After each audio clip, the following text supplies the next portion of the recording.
बिस्मिल्लाहिर्रहमानिर्रहीम। महमूद आपकी खिदमत में हाज़िर हूँ। आज मैं हमदर्दियों का एक टॉपिक आपके सामने पेश करता हूँ। बहुत से मुसन्निफ़ीन और बहुत से मुफ़क्किरीन इस बात पे एग्री हैं कि हम लोग हमदर्दियों को पसंद करते हैं और हमदर्दियाँ हासिल करते हैं। हमारी वक्त के साथ साथ हमारी इज्तिमाई ज़िंदगी बहुत मफलूज होकर रह गई है।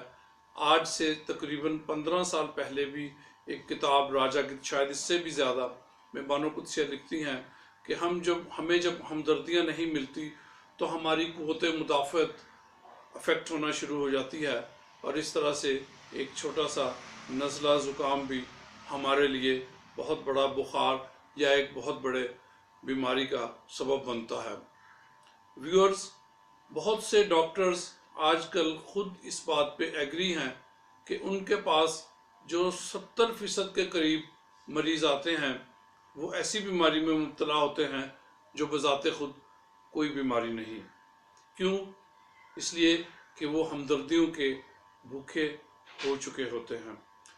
बज़ाहिर ये अजीब सा लगता है कि किसी को हमदर्दी ना हो और वो बीमार हो गया हो, या कोई अपना MRI टेस्ट कराने गया हो और उसे कहा जाए नहीं नहीं नहीं, तुम अब ये MRI टेस्ट मत कराओ, आओ हमें तुम अपनी हमदर्दियाँ देते हैं और तुम ठीक हो जाओगे। नहीं, अब वो वहाँ पे पहुँच चुका है ज़हनी तौर पे भी और जिस्मानी तौर पे भी कि अब वो MRI के बग़ैर नहीं ठीक होगा। इसके साथ साथ हम उसको इस बात का भी कसूरवार ठहराते रहते हैं अपने जहन में कि इसको कुछ नहीं, ये खामखा का बीमार है, और हो सकता है ऐसा ही हो। लेकिन ऐसा होने में आप ये सोचिए कि अगर उसका कसूर है या हमारा कसूर है।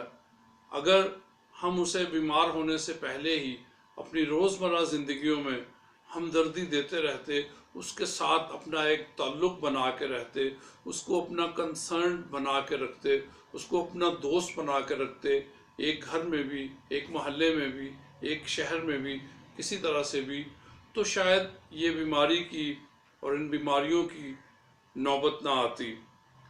अपने साथ अपने दूसरों का भी ख्याल रखिए। अगर ये वीडियो पसंद आए तो शेयर कीजिए और दूसरों के साथ हमदर्दियों को उनकी बीमारियों से पहले जारी रखिए। आपका बहुत शुक्रिया।